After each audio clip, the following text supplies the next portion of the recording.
Hello, everybody. It is time for our chill Q&A Friday Hangout. If you would like to grow as an artist and you can't take an art class, we've got everything you need here at Art Prof. Critiques, tutorials, professional development, and workshops. Tell me in the chat, how has your artistic week gone? What are you working on? What are you thinking about? I really do believe that thinking about art counts. You're not physically making it, but a lot of thinking happens when we're making our work and thinking about our projects. So to me, if you thought about it this week, you were very productive. I'm going to show you guys what I did this week. I'm very proud of myself because I was doing an open studio session, which is where you get to hang out with me and chat on voice. And this is a sculpture of our dog Buddy. He's not remotely finished just yet, but I actually started the armature on a live stream a really long time ago where I demonstrated how you would create this part to mount it. He actually has a big chunk of styrofoam in there, saves me a little bit of clay. So I was very proud because of Open Studios Club. Yes, that is a plug. I actually made time to work on it because my kid really wants me to finish it, but it's like these personal projects, just everything else feels so much more important. And I thought, oh, okay, I know Open Studios is a 2-hour session. I can just work on it then. And I actually finished that panda painting I showed some of you guys earlier, and that was also done during Open Studios Club. You actually get a lot of stuff done because it's a time that's set aside for making the work and you get to chat with people. I really like it because sometimes there's parts of the sculpture process, they're a little bit tedious, but they have to be done. And so you can't get around it. And so if you have somebody to chat with, it's really, really nice. So there goes my plug for our program, Open Studios Club. There's more information in the YouTube video description below. Sonnet's on vacation, trying to dedicate some time to my work. Lisa was at the Thursday Open Studio session, and we do give a free session to everybody in the Discord. So if you want to claim your free session one time in the Discord, just tag me in general chat, and I'm happy to get you set up. We also have Lisa asking, what do you plan for Buddy's ground? Yeah, I was thinking maybe something based on the landscape of southern Utah, because Buddy loves southern Utah because it's the one place that we can just let him run around like crazy without a leash or anything. I mean, he really needs to be leashed when he's around here for good reason, but also he's a little wild when he gets near other dogs. He gets a little agitated. So southern Utah is the one place where that doesn't matter. So maybe I'll do a dirt road or something because he loves running around those. I'll have to ask my kid. My kid gets the ultimate final decision about his background. And we also have Ginger. Yes, you never claimed your session. You guys better get in there because this is a 2-hour session and it's really casual. For example, we have our workshops, which are very focused on a particular technique or a subject. This is super casual. And what inspired me to set it up was those moments in art school where you would go to the studio after hours to go do your projects because you live in a tiny dorm room and that's a pain in the butt for all your projects. And I really like those conversations because inevitably you go to the studio, And there are other people in your class in there. And there are people who you wouldn't make the effort to say, oh, let's go to dinner, but you're sort of friendly. And I just love those casual conversations because they were so easy to do because we were making things. And so it was okay if you weren't talking the whole time. And usually it was a bunch of people. And I just really missed that casual environment of chatting with people about work because it's a lot of work to go out to dinner. But if you just show up at the studio and you know everybody's there, it's really, really fun. Minute says, tried to claim, don't think there was ever a reply. Oh, I'm sorry about that. Yeah, you can still do the session. The offer to do a free session is open. It's a one-time thing, though, just so everybody knows that. Yeah, it's not cream cheese. That would be really gross. I don't think that would last very long. It's actually air-dried clay. The one that I'm using is Sculpey, and it works really well because air-dried clay, it's sort of hit or miss. There are some air-dried clay brands that really are not good. And so the Sculpey one I have had good results with. The terracotta air-dried clay that Sculpey makes is also very good. So I would recommend that if people here are looking for a good air-dried clay. Meki is doing the first mini head goblin sculpture. Oh, good luck with that. I'm a big fan of people hopping onto doing 3D. So tell me in the chat, how many of you here have done 3D work anytime in the past? And what materials have you worked with? Because what I love about 3D is just, oh, the materials are so fun. Going shopping at that store in New York City, the Complete Sculptor, oh, it's really, really fun. And I'm thinking maybe next month's Art Dare will have a three-dimensional element to it. I have to think about it. But I am all for people having that three-dimensional experience. Chell says, getting some inspiration. You inspired me to learn woodcut, and the dog sculpture looks so beautiful. Yay! I love bringing printmaking and getting you all into the printmaking nerd community is just the greatest thing. Awesome, Anna. I've gotten a lot of support in Open Studios Club for art and life stuff. Yeah, life is always happening. And we certainly talk about a lot of art things, but it's really, really casual. It's a very different vibe than, say, the workshops that are a lot more focused on learning very specific things. Lisa's asking, I set up a good still life with good shadows, but it's really hard to draw in the dark. How do you set up good lighting for objects, but also for your paper? I know some people have used book lights. You just clamp it to your drawing board, and that usually is bright enough so you can see your drawing, but it's not bright enough that it will actually impact the still life. So you could give that a shot, see if that works. Quinton's asking, what other art media do you do? Painting, sketching, sculpting, that kind of thing. Oh, I do almost all of it. The stuff I really don't do is the heavy duty machinery, foundry, hot metal stuff. Those are the things I really don't know how to do. I understand silk screening, but I have done very, very little of it. So that's one area of printmaking I really feel like I don't have any expertise within. Photography, I'm totally self-taught. I could not tell you anything remotely reliable in terms of photography, but I do spend a lot of time doing photography to document things and obviously for video shoots and things like that.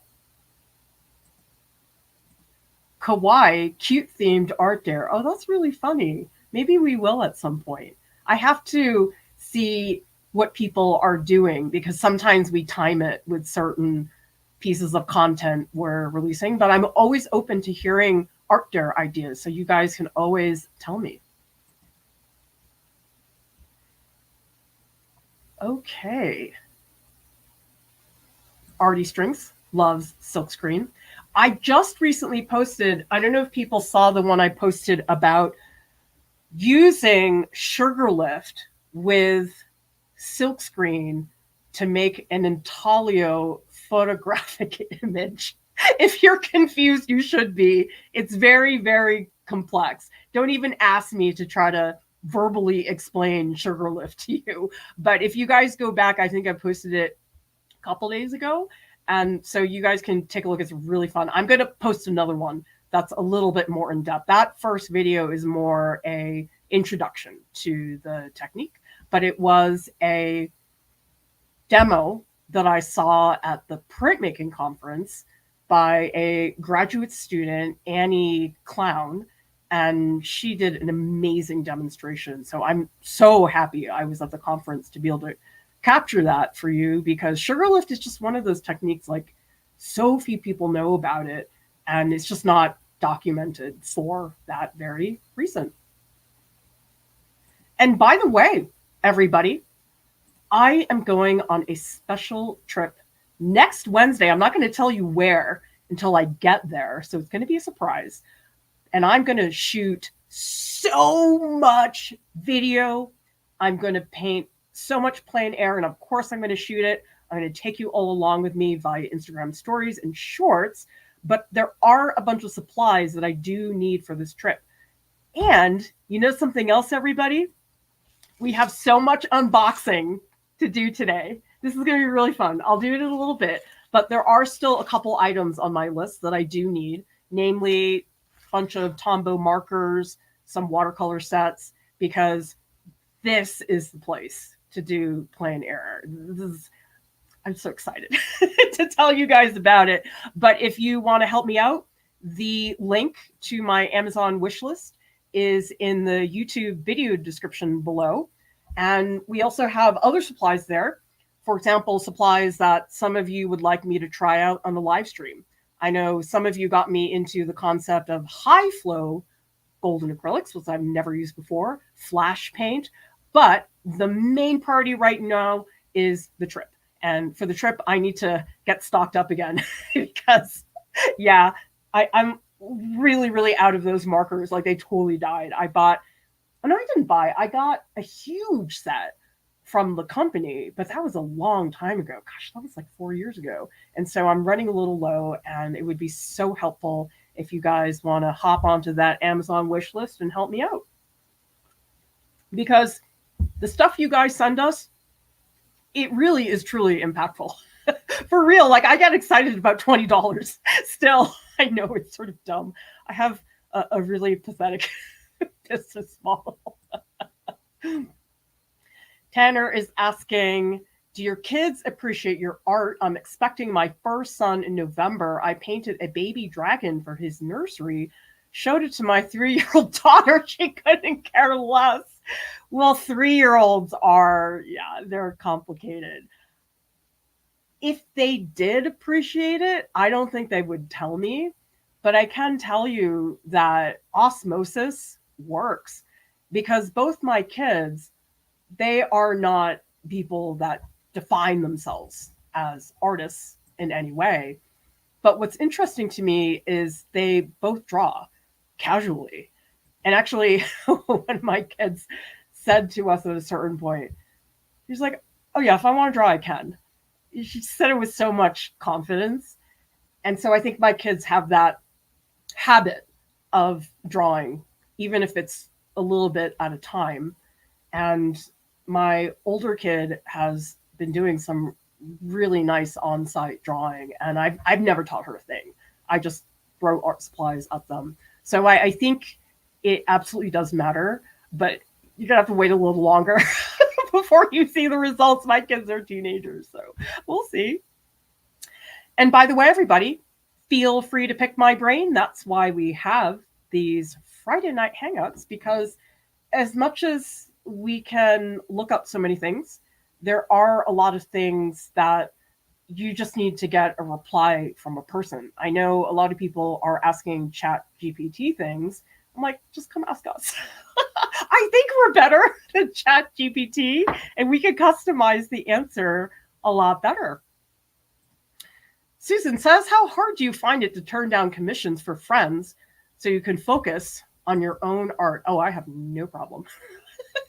I'm at the point in my career, I'm just always saying no. I'm like, nope, nope, nope.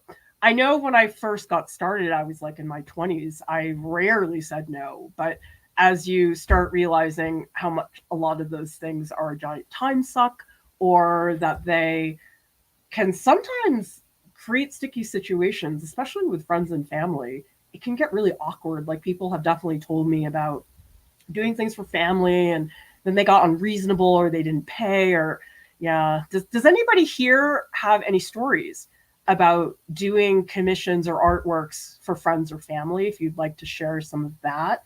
I have been painting stuff for my kids, but I haven't done a commission in like over 20 years because I just can't stand the clients just drove me absolutely nuts. So definitely not my cup of tea for sure. Yes, we have a lot of supplies. They're coming in a little bit. Oh, thanks, Blue Wolf. I'm so glad you guys liked the Thistle video. That video was sitting in my desktop, I'm not kidding, for almost 3 years. I'm like amazed that I finally got it edited. But that's my favorite video to make. Plein air, DSLR camera, editing on Premiere. And guess what? It takes 50 times more time than any other video we produce, which is why I can't do it very often. But it's my favorite thing to do. And I'm hoping that I can, well, I'm not hoping. I'm going to do a lot of plein air at my special trip. So more of that will be coming, although can't guarantee what the turnover rate's going to be in terms of getting things edited. We also have a question from Brandon. Do you practice mannequinization drawings at all? I'm thinking of doing them to improve my gesture drawings. I don't, because I don't find that the mannequins are remotely anatomically even close to what's happening. And so for me, I feel like the mannequins, in my experience, they would be misleading. They would be teaching me to draw structures that aren't actually there. And so you're better off just going straight to the source. But I know some people like that they are more simple. And so if it helps you, do it. That's just my thing. I just am not into that because I'm such a big anatomy buff, but give it a shot. And if it works, great. We also have Karasu says, lady came into my Instagram DMs, asked me to recreate a picture from SpongeBob, told her I couldn't because it was a copyrighted image. Yeah, you have to be careful about some of these DMs that people get about all kinds of things. We do have a video about scams and red flags for artists. And I do recommend taking a look at that stream because we give very specific examples of things that are red flags because, oh gosh, there's so many people out there who are really trying to take advantage of artists and it's terrible. So if you're curious about that, watch that stream. Just look up Art Prof Scam and you'll find it in YouTube.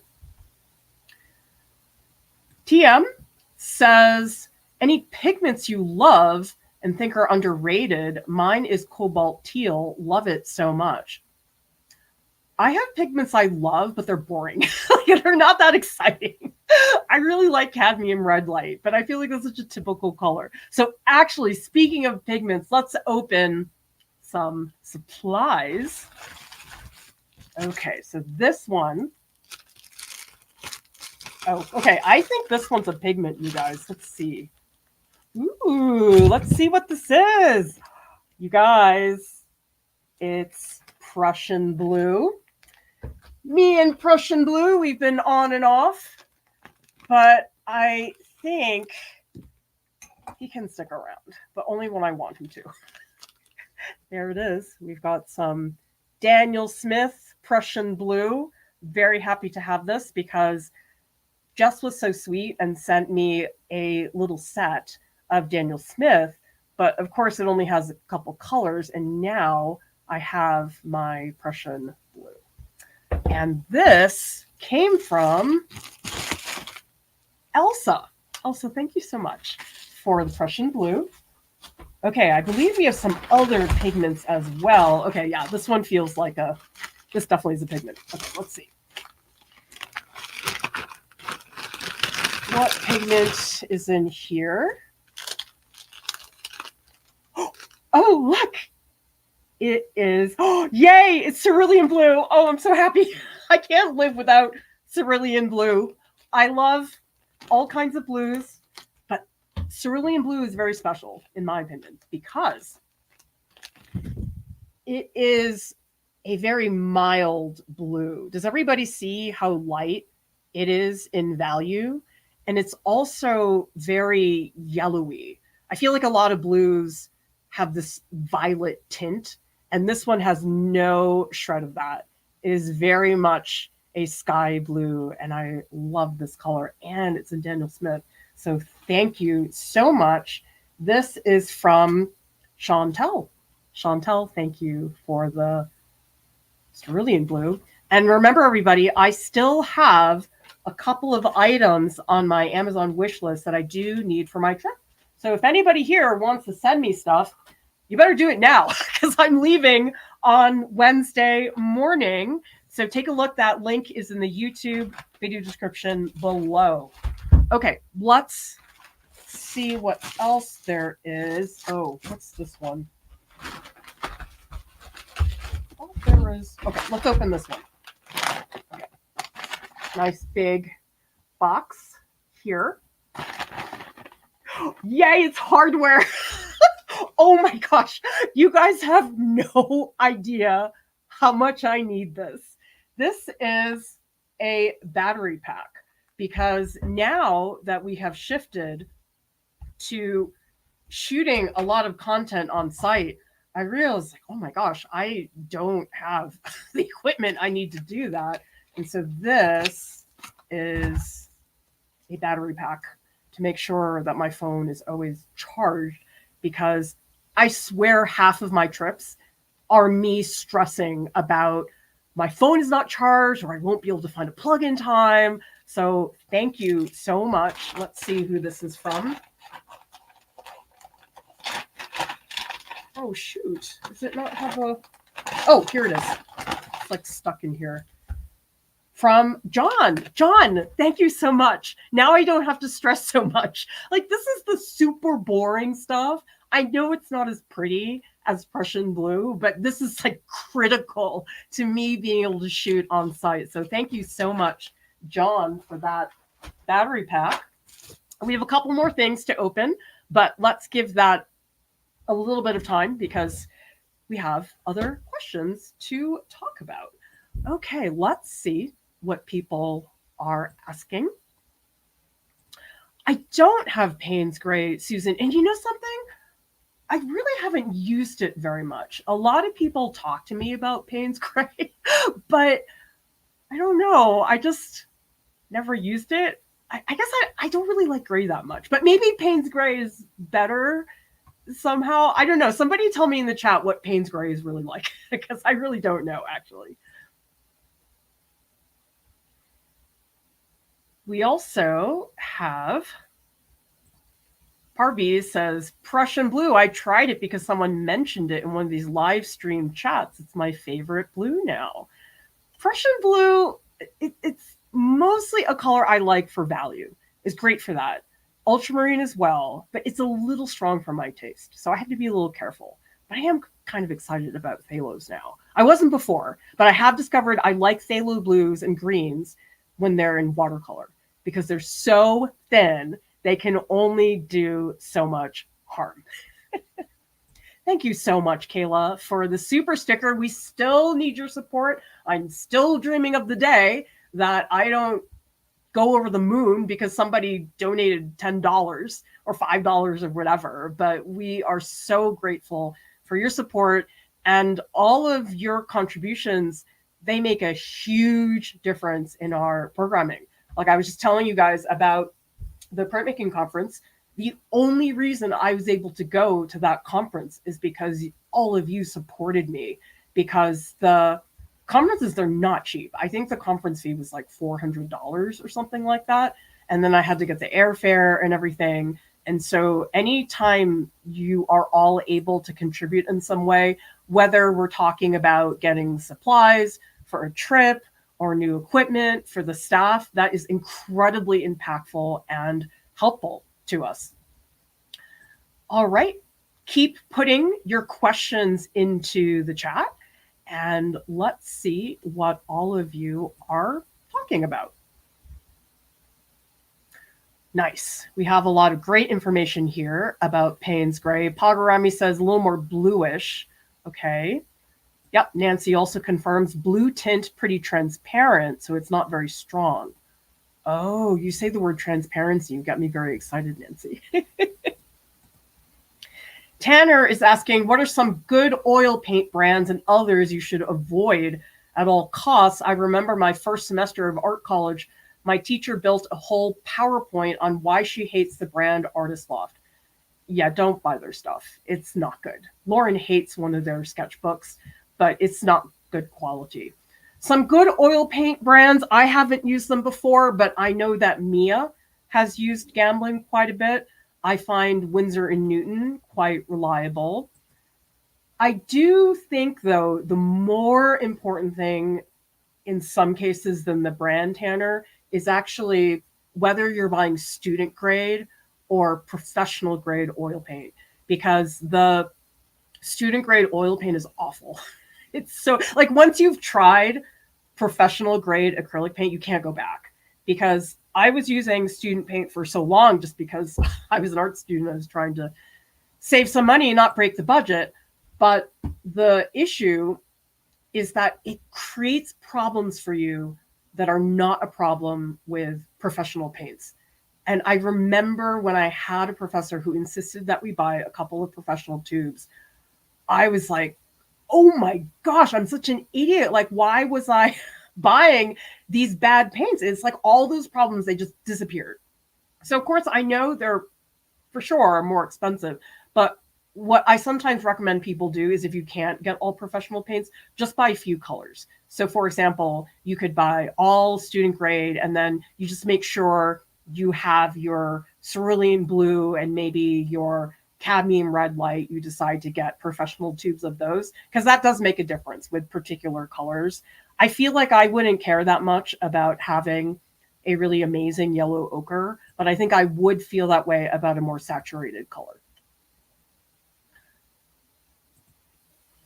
Brandon is asking, do you have any videos on tapered lines and or line quality for sketching? We do. I think the first video I would watch, though, would be the one that's about elements of art focusing on line, because certainly you'll get better by practicing it and stuff like that. But I think just the concept of line is something people often don't take the time to think about from a non-practicing point of view. For example, I think a critical thing in line is line width and how you create diversity there. And actually, Kat is doing a graphic novel right now, and it's all done with dip pen, and she has the most extraordinary range of line width, and it's so beautiful. So just look up on YouTube, Art Prof Elements Line. You will find that stream. And then I would take a look at some of our pen tutorials. We do have a couple with dip pens, so you might look those up. Just look up Art Prof dip pen and you'll find it. Thank you so much, Chell, for the super sticker. Everybody, we so appreciate your support. Unfortunately, we still need it, but it is so incredibly helpful to us. By the way, everybody, in case you missed it, we did join Kara, and you guys can follow us over there. I did just release a short where I recommended to people to get on Kara just so you can get the username. We don't know where Kara's going to go, how it's going to develop. Still way too early to make any decisions. But if there's anything I've learned about these social media platforms, it's that you have to get there early. And so that was my first thought when Kara came out was, oh gosh, I got to get over there and get our username, because otherwise I'm going to be stuck with Art Prof 1839, which I don't want to do. So I do recommend you guys do that. And then if it turns out to be nothing, it doesn't matter. And if it is something that becomes more prominent, you've got the account from the get-go. Blue Wolf is asking, will you be doing any oil pastels on your trip? Probably not, because the place I'm going is very warm. So I've had trouble with oil pastels in hot weather. I did an oil pastel in southern Utah, which was very warm, and it was like all over my hands. It was a horrible mess. So on trips where I know I'm going somewhere warm, I try to make sure I use materials that are a little bit neater, because I did find that to be a big problem when it was in warm weather. Also, Kylie says, visual art student at Columbia undergrad.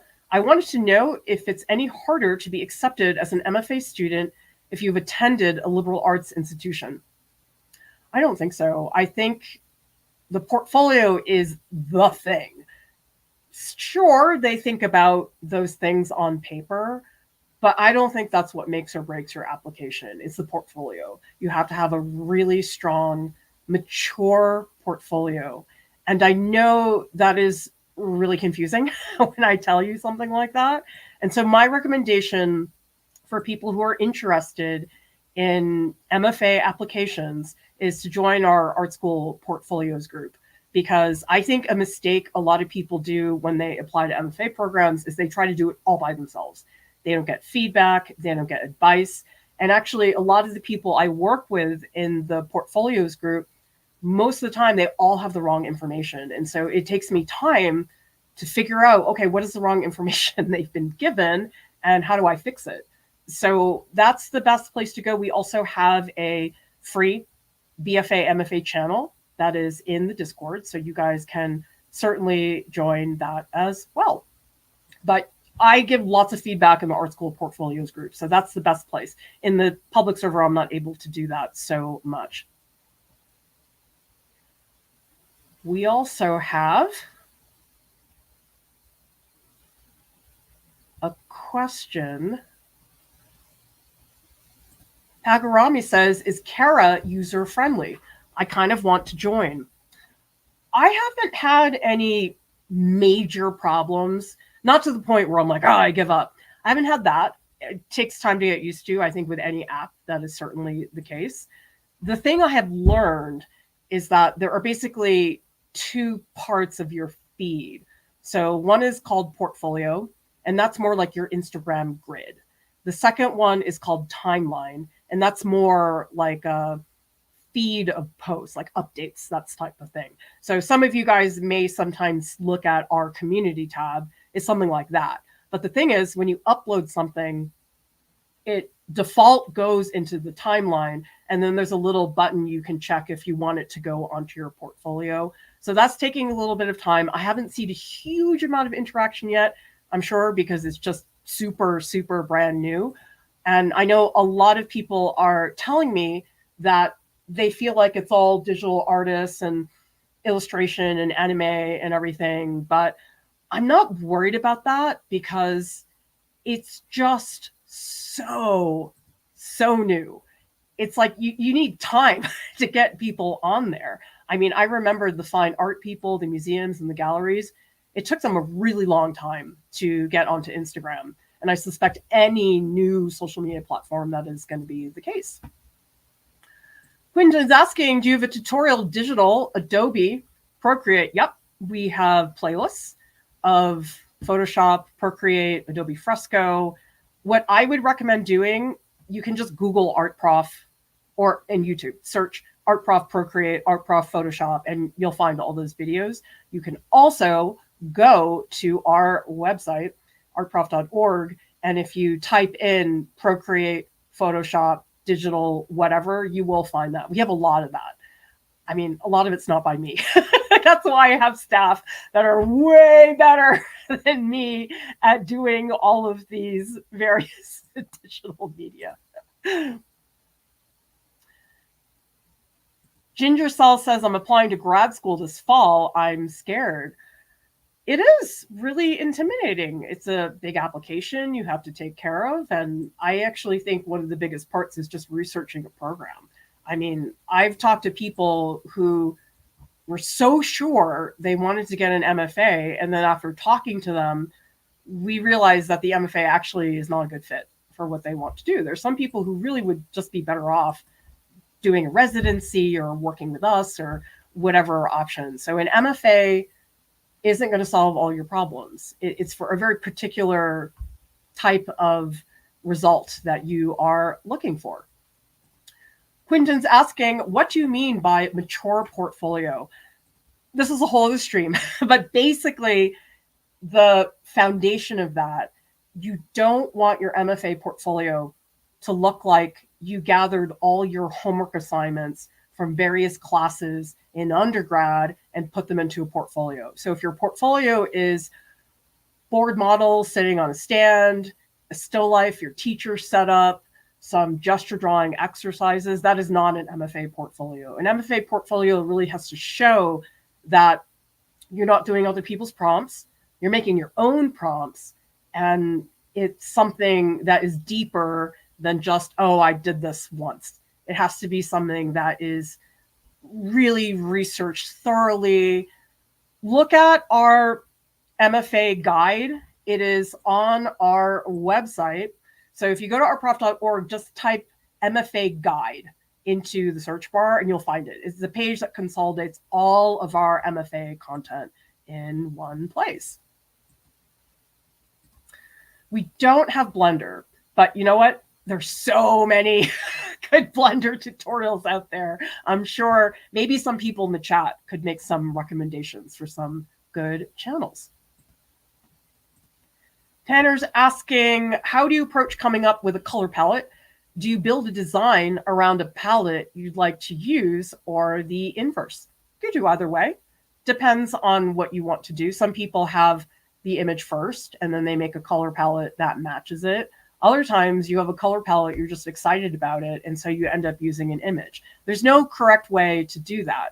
I think it is very helpful, though, if you can, to do some basic color theory study, because a lot of the rationale behind somebody creating a color palette has a lot to do with understanding color saturation and value and complementary colors. And again, we have a lot of stuff on our website, you guys. If you just type color into the search bar, it's going to pop up a million things. But actually, no, you know what would be better?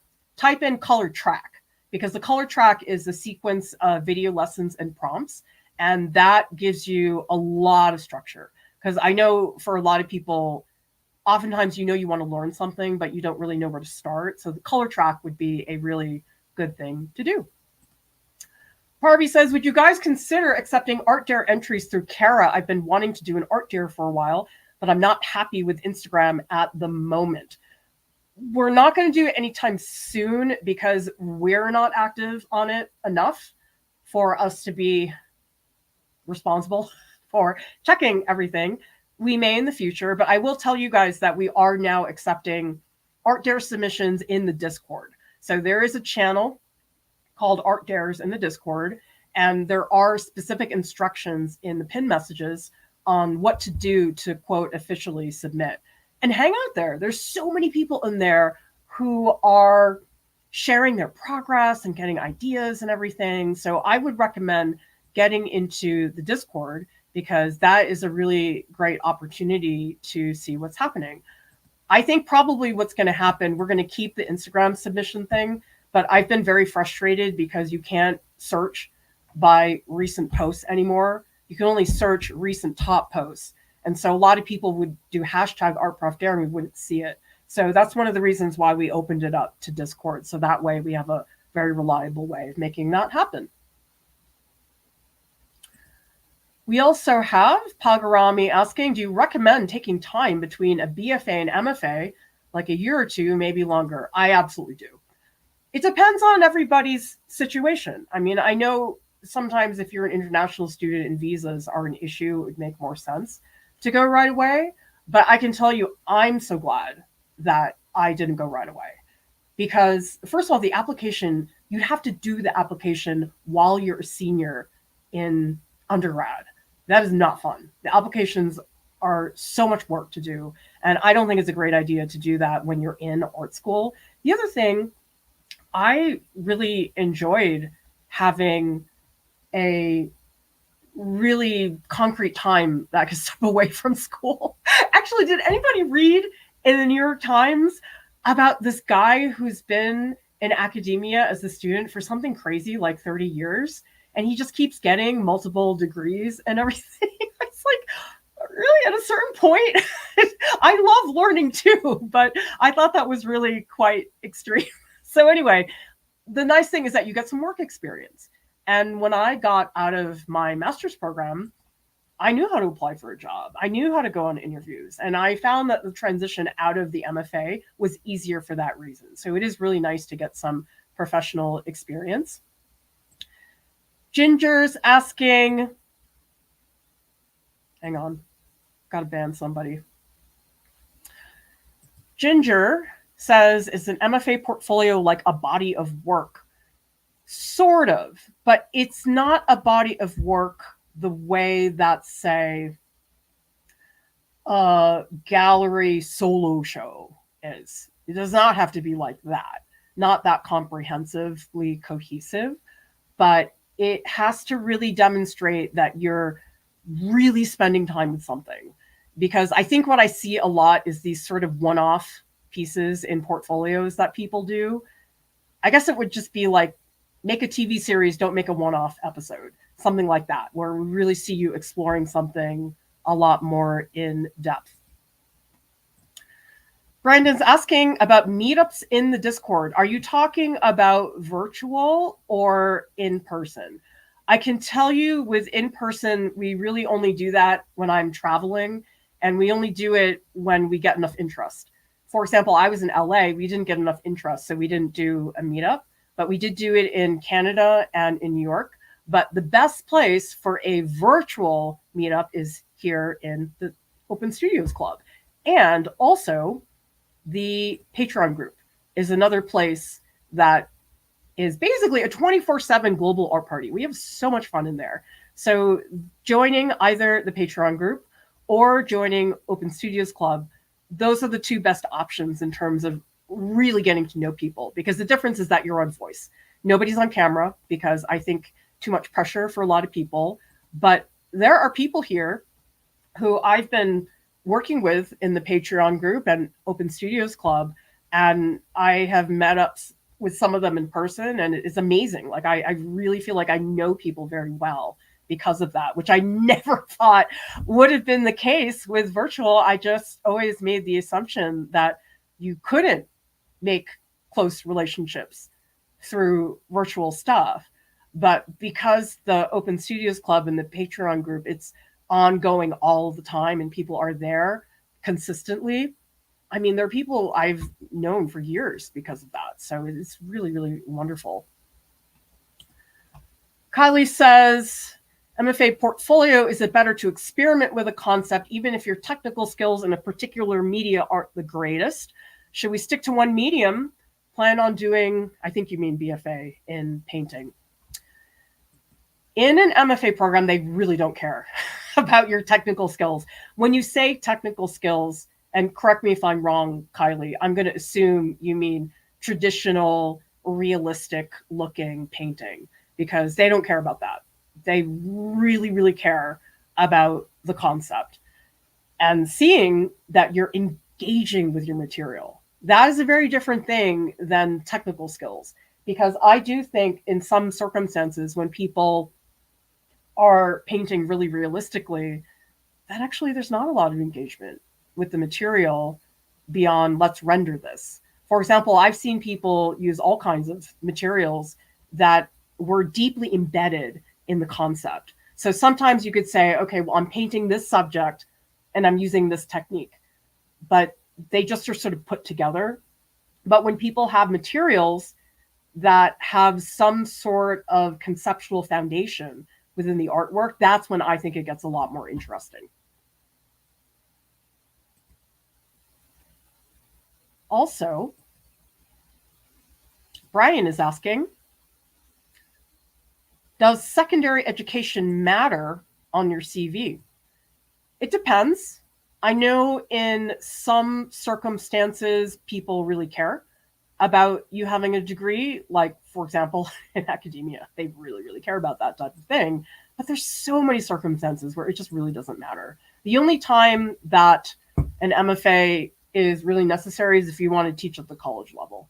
Other than that, it's really not necessary. Yeah, I think that's a very good point, Brian, who says, I drifted from history to other topics during my college years. It's not clean, not at all. And I think it's great that you mentioned that because I think sometimes there is a lot of pressure on students to feel like they have to make these big decisions and really follow through on that when really I think most of us don't do that. Tell me in the chat, how many of you guys here studied different subjects? Because I think sometimes people have in mind, okay, I want to do engineering. I go to engineering school. I become an engineer. And yes, some people do that. Okay. But I know people who have totally changed careers. I mean, my lawyer, Greg Kanan, who some of you guys have seen here on the live stream, he went to art school to be a filmmaker. And he did work as a film producer for several years, but now he's a lawyer and he loves it. So I love stories like that. I think we need to hear that more about people not always staying on the path, because I feel like it's more common for people to not stay on the path than to just go straight linearly. I just don't think that's very common. Yeah, I can't imagine the bill 7A. That's a lot of college. And he went to Ivy League schools too. It's not like he was going to state schools and stuff. So yeah, I don't know who's peddling that tuition for him. So Ginger says, all my professors keep telling me I have to have a very cohesive body of work. It's not so much that it has to be super cohesive, like at a professional level, but that there has to be continuity.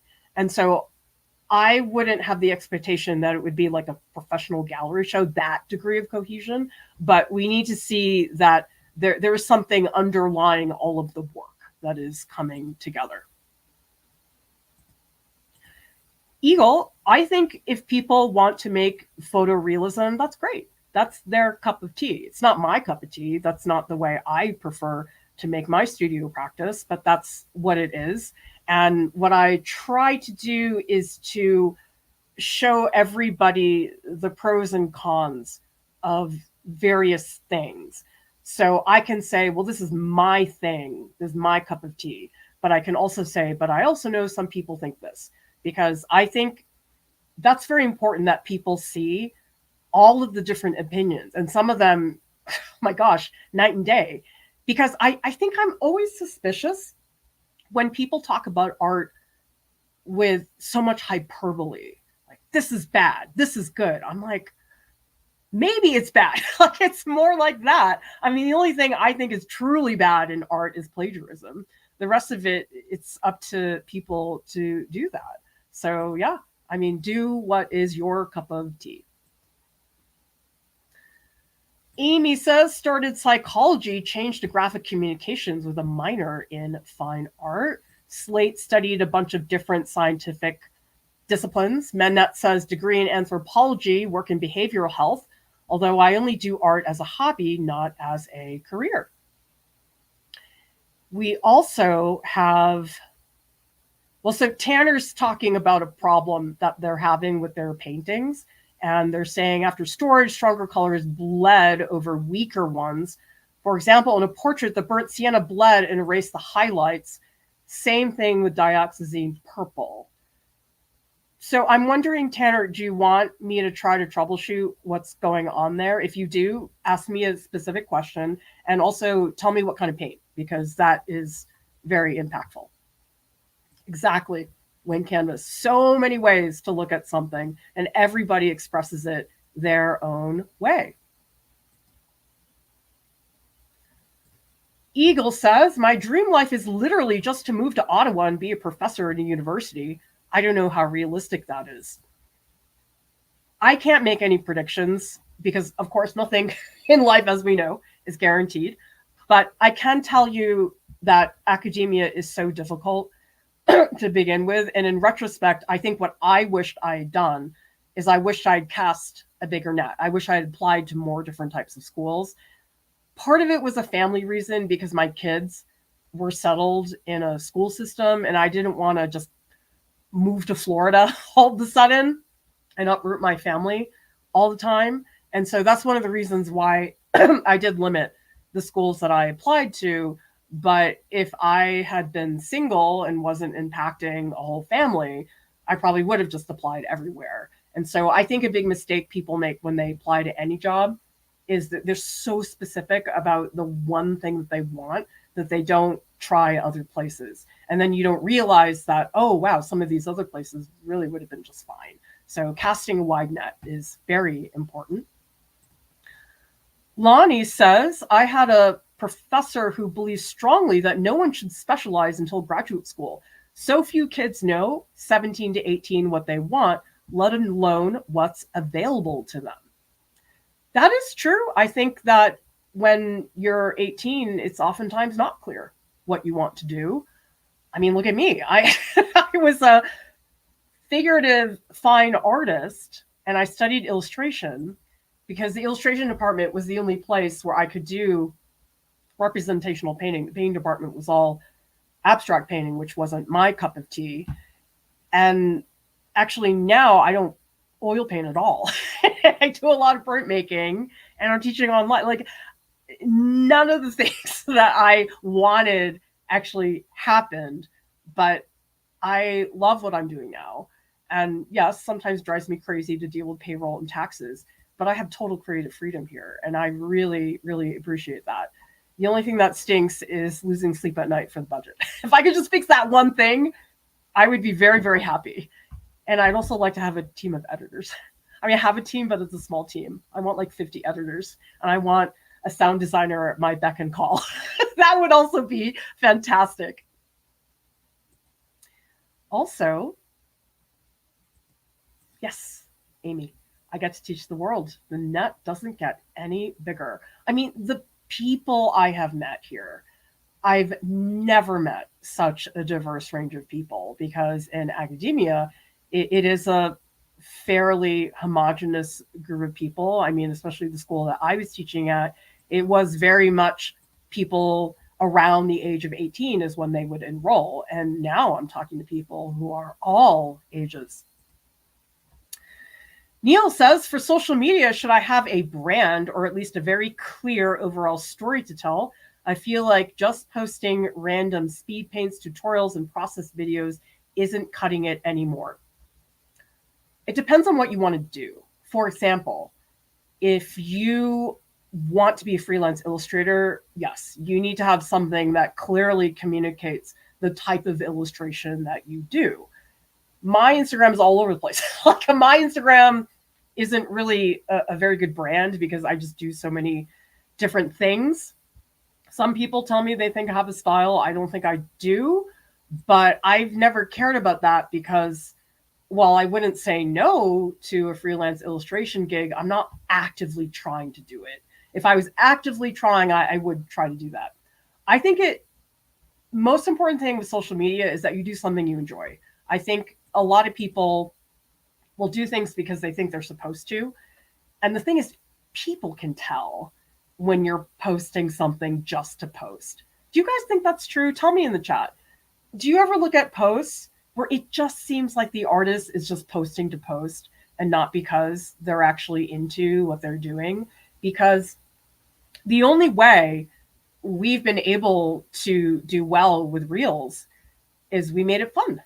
Because it was not fun for me. At first, I was like, I don't want to deal with another format. I don't want to learn all this technical stuff. And so the beginning of making shorts was like, oh, I was sort of dragging my feet. But then I found ways. I learned more about the editing and the tech. And now I love shooting shorts. I mean, it's just the coolest thing now. But it took me time to be able to get there. Yeah, I'll tell you guys the secret to Reels. I mean, there's a bunch, But the most fundamental secret about Reels that people don't know is it is all about providing one of two things. That is, the Reel has to either provide new information, something that you didn't know about before, and now you know it because you watched the Reel. For example, maybe I find out that Hugh Jackman was a phys ed teacher before, and I didn't know that before, and now I know that. And so that makes the Reel very exciting. Or the Reel has to provide a solution to a problem that people are having. So, for example, you could say, air dry clay that I'm using is cracking. Okay. And so I could make a Reel that says, well, here's why your clay is cracking and here's how you fix it. So you have to do one of those two things in the educational space. Entertainment, that's a whole other place. But if you're an artist and you're wanting to share things like that, it has to be one of those two things. Because honestly, I don't like the time lapses. Tell me in the chat, who here likes the time lapses? Because I just sort of feel like you see one, you see them all. I just don't find it that engaging, but maybe some people really do. It's just not my thing. Yes, just mixing paint. I saw one that actually made me a little ill. It's this, gosh, what's the company? It's a company that sells thick acrylics. I mean, they must have put 50 pounds of acrylic paint in this one painting. And I just, oh my God, I couldn't watch that much acrylic paint be put down. I just was like, oh my God, I can't do this. I know some people find it that I was like, I can't watch this. I am somebody, I grew up in a family that was very, very fixated on never wasting things. And so watching something like that for me is a little bit painful.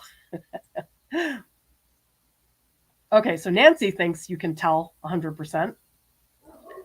Quinton says, I thought posts could build up your portfolio in some way on a different platform, isn't it? Can you follow up, Quinton, by what you mean by posts? Because, I mean, my answer to everything is, it depends. A lot of it has to do with your goals and what you're trying to do. Our goal is to educate. And so I always want to make sure I'm doing one of those two things. I'm either fixing a problem or I'm teaching something new. Neil says, so the answer is just be myself and have fun. So easy to say, but actually hard to do. Oh, I know. That's why I hate giving that advice. I don't like telling people be yourself because I think it's very obvious and sort of vague. And what do you really do with that? But I think what I would recommend, Neil, look at the things you're doing right now. Okay. Or look at a whole bunch of projects. Look at your past sketchbooks, whatever, and look at those things and say, hey, what of these things was really fun for me to do? What did I really enjoy? For example, this buddy sculpture was really fun to do because it's for my kid. It's a gift. I don't have to worry about it looking amazing. I'm not going to sell it. So for me, this is a very silly, fun sculpture that I was very excited about doing. I mean, I made this Aaron Tveit bust. This is totally for fun. I was not trying to sell it. I wasn't trying to create a brand. I just was like, dude, I want to make a bloody Sweeney Todd sculpture. And I happened to get a lot of reels out of it because I did also want to document that process because I've mentioned it to a lot of people in the past. And for me, this is really fun. I mean, it drove me crazy. There was a lot of stuff that happened in the middle of this sculpture, but I totally did that for fun. So those are examples. Also, okay, so Tanner's following up his oil paint, stored some in my garage, portrait of my wife. Burnt sienna bled into every surrounding color over time. How do I prevent this in the future? Hard for me to say. I'd have to look at the painting because hard to say. But I probably would really make sure your layers are dry to the touch in between. I think that might be a good way to go. It's difficult when I can't see the painting. Thank you so much, Luis, for the super chat. We so much appreciate that. Oh, guess what, everybody? We still have a couple more things to unbox. Okay, let's see what's in here. Oh, I already opened this one because I wanted to play with it, but this is what I got. Look, this is the type of boring equipment that is absolutely necessary for us to be able to shoot our content. So this is a lav mic. The long word is how do you say it? Lavalier?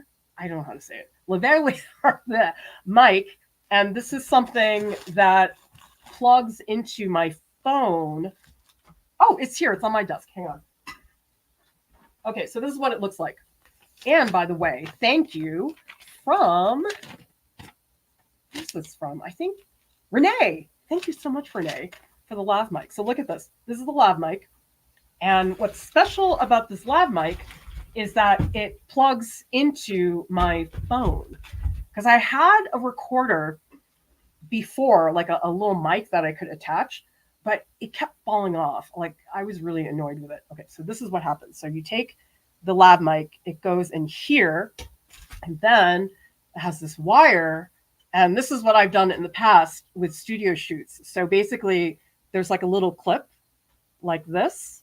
And so you speak into this. But what's nice about this, so this is awkward. You put it up your shirt like this, and then you put it like that. And so that way I can have my phone and record, but I can put my phone like really far away because I know the sound is coming from here. Because before I had this, I had to put the phone really close because otherwise the audio was too weak. But with this, it has a nice long wire. I can like put it really far away. I could put it on a bookcase or something and it'd be fine. So I am very, very happy to have this lav mic. These are those invisible expenses. It's like nobody knows that we need all this stuff. It's like the camera battery charger. Like I would die if I didn't have that thing. So these things are very important to us, even though they're not as pretty as Prussian blue. Okay, let's see. What else is in here? Okay, we have another one. I have not opened this one. Let's see. It feels hard. What is this? Oh my gosh, I need these so bad, you guys. Thank you so much. It's the dual brush pen markers. And this particular set is incredibly important because it has these really nice gradients. These are so important for when I'm trying to really get light strokes when I'm starting a drawing. Let's see who this is from. Oh, does it not have a receipt? Shoot. No? Crap. Where's the receipt? Shoot. Okay, well, whoever gave this to me, thank you so much. If you gave this to me, comment on the video so I can say thank you. Okay, we have a big one. And we also have... Oh, I also got some mail. I got some mail from Sal. I don't know if anybody remembers Sal, but Sal has sent me some prayer cards and some other things. I love getting Art Prof mail. And if you guys want the address, you can go to our contact page on our website. So let's see what Sal sent me. Shoot. So there's a note. I'm not going to read it because it's from him. Although he does explain what he sent me, so I'll read that part. Bird portraits I did. The other is from my favorite color art there, digitally altered. Okay. Oh, look. Oh, look, it's it. Look, I love the bird. I love the suit so much, Sal. That's wonderful. And then this is another postcard with, I can see the colors of the Italian flag. Yeah, so I always open Art Prof mail on these Hangouts. So if anybody wants to send me anything, I am always happy to see what you guys are making. Okay, let's open the big one. I think I know what it is. We just have to see. Indispensable for plein air painting. Yes! Oh my God, yes! Arches, watercolor block, cold press. Thank you so much. Let's see who gave this to me. I haven't had to buy watercolor paper in so long. And I'm looking at the shelf. I'm like, oh my God, I have like 3 sheets left. So thank you so much. That is my favorite watercolor paper. Let's see who gave this to me. This is from Bimogene. Thank you so much. Oh, I'm so happy. This is the stuff we need, these supplies. This is what it takes to run a platform like this. All of this stuff. All right, let's see. Interesting. So you guys are, some of you are like me. Amy doesn't like them. Omizu says they're tired of it. And Ginger Cell likes them. Okay, cool. Also, okay, good point, Anna. I like time lapses if I like the work. Eagle says, what's the whole process you took to teach at RISD? I think it's different in Canada, but I'm still interested. Do you mean how I got the job or how I was qualified? Because the qualifications are to have an MFA. The way I got the job, because I was applying to be adjunct, not full-time. Full-time's a whole other thing. But adjunct, I just contacted the department head and said, hey, hire me. They didn't right away, but they did hire me eventually. So a lot of it is cold calling. You have to be willing to do that. Okay, Slate knows the account. Does anybody know? Well, maybe we shouldn't say the name. It's not very nice. But yes, it was a little scary when I saw that. Yeah, the food stuff, when people waste food, it makes me very upset. And I know some people think I'm a little crazy about that, but I get very, very deeply offended when people waste food. It just hurts me to see that anywhere. Also, oh, Quentin is following up. You know your random art posts or even designs. I mean, make your social media platform what you want it to be.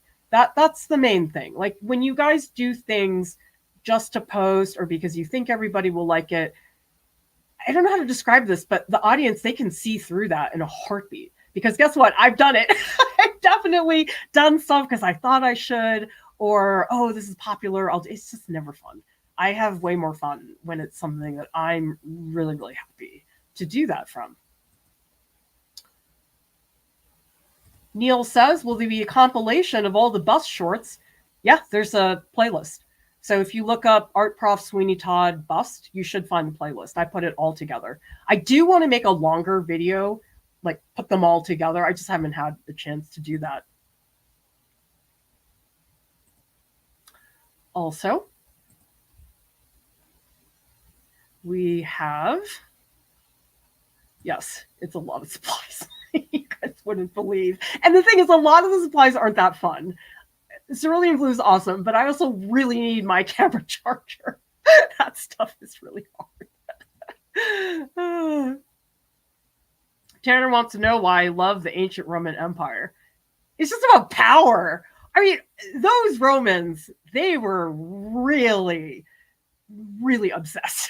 They were just on a gigantic power trip. And come on, you got to respect that. You got to respect a civilization that said, I think we're going to build this building called the Pantheon, and we're going to build a wood structure, and then we're going to pour concrete on top to make the ceiling, and then we're going to pull the wood out, and now we have a Pantheon. Like, how does somebody, number one, think to do that? And remember, they're making stuff with like rocks. They had no supplies, and they're making Colosseum. I'm like, wow, yeah, that's a power trip. But I only want to live there if I'm like a princess. I don't want to be a regular person in ancient Rome. I think that would be really, really awful. All right, everybody, remember, if you'd like to help me get supplies for my surprise trip next Wednesday, the link is in the YouTube video description below. We so much would appreciate your support. Join our Patreon group. This is a great place. You can hang out with us, get weekly voice sessions with staff. I provide very long written critiques, and most of all, you get support in a small group of artists. Art Prof has services, artist calls, portfolio critiques, and statement editing. And I am also available for lectures. So check out some of our one-on-one services. Art Prof is a podcast. It's available on Spotify and also on iTunes. And subscribe to our channel for more critiques, tips, and business things. Thank you so much for watching, everybody. I'll see you next time. Bye.